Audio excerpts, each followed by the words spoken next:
indeed is a word for us this evening, and I want to share it with you.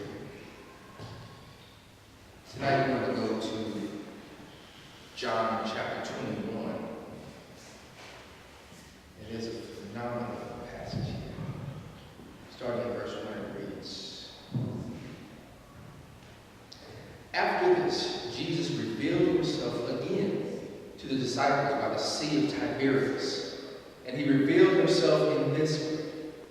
Simon Peter, Thomas, called the twin, Nathanael of Cana in Galilee, the sons of Zebedee, and two others of his disciples were together. Simon Peter said to them, 'I am going fishing.'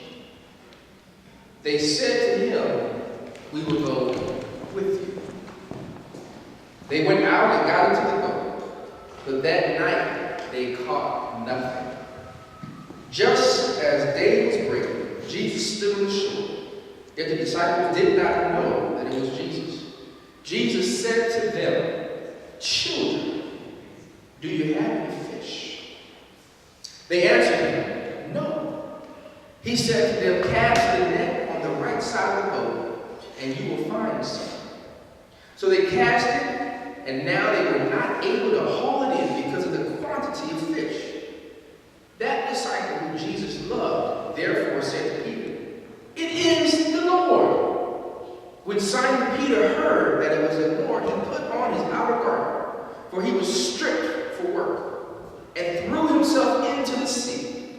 The other disciples came in the boat, dragging the net full of fish, for they were not far from the land, but about 100 yards off.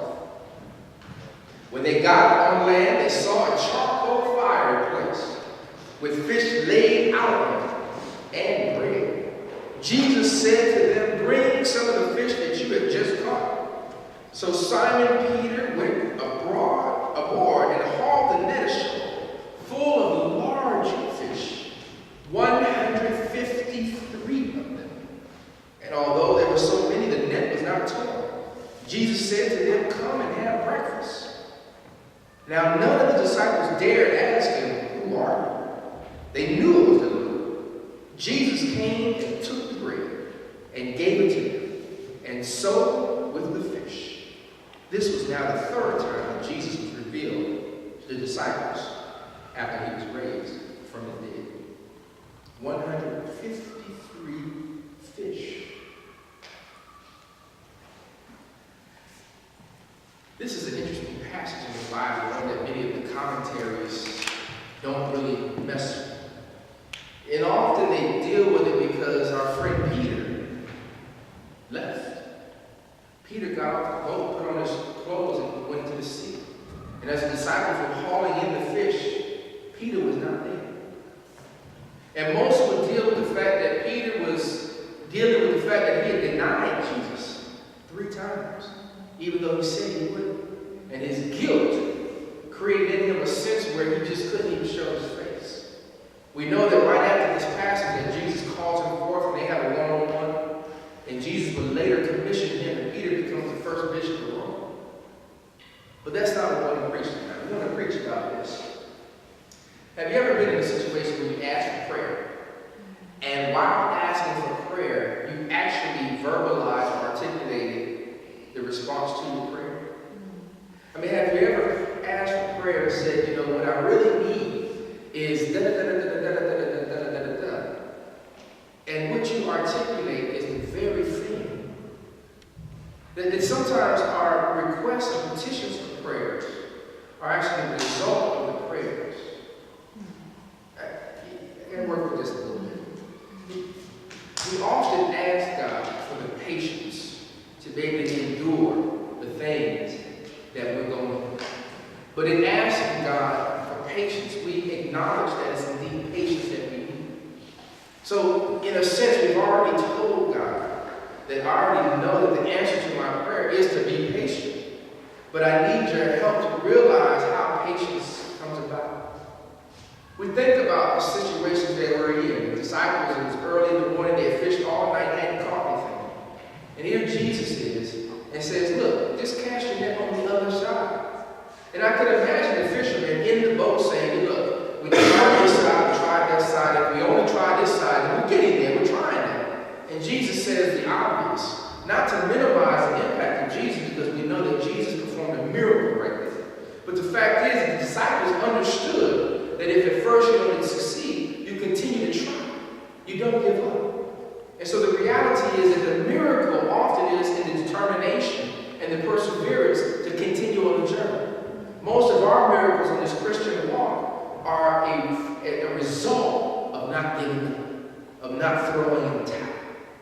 And so as you walk this Christian journey and as you pray, I challenge you to listen to your own prayer requests. Listen to your own petitions.